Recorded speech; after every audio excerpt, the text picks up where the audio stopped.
Today, Happisburgh Beach lies almost empty, but 11 months ago, visitors to this stretch of the North Norfolk coast would have been met with a very different sight. Researchers set up camp here for almost 2 weeks, digging, examining and scouring the northern end of the beach. And this is what they uncovered: a set of human footprints dating back almost 800,000 years, making them by far the oldest prints ever to be discovered outside of Africa. And at Norwich Castle Study Centre, historians have also been involved in the discovery. The discovery at Happisburgh is extremely significant. There are all sorts of superlatives you can apply to the site. It's the oldest archaeological site north of the Alps and Pyrenees. It shows us that whereas we thought early humans just moved into Britain when the climate was similar to what they were used to further south, we now know that at Happisburgh Site 3, the winter conditions would have been extremely trying. Shown here is the route taken by the River Thames at the time of the footprints. Happisburgh itself was the Thames estuary, which accounts for the sediment in which the footprints were found.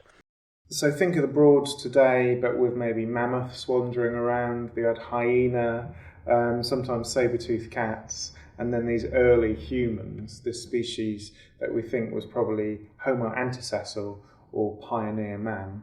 You can imagine there was soft mud along where this family, probably about 5 early humans, were walking along in the soft mud and left their footprints behind on the banks of the ancient River Thames.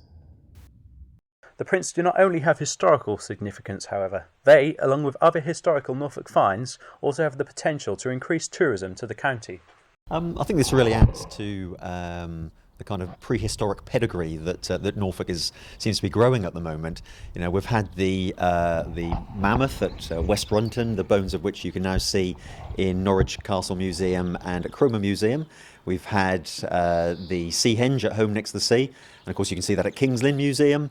And we've also had the Happisburgh axe as well, the flint axe, which has been a spectacular site at the recent Masterpieces exhibition at the Sainsbury Centre in Norwich. So I think all these things really add up to it. And now the fact that we've got possibly the footprints of the first tourists in Norfolk, I think it really adds to the prehistoric story that we're building up here in Norfolk. So this isolated beach, where even a phone signal is hard to come by, is now a site of international significance, and tourists have come from as far away as Cambridge to try and find their own piece of history. As yet, however, nothing of any significance has been found since May 2013, when the footprints were discovered. But with the sea rapidly eroding both the beach and the cliffs, who knows what could be uncovered next?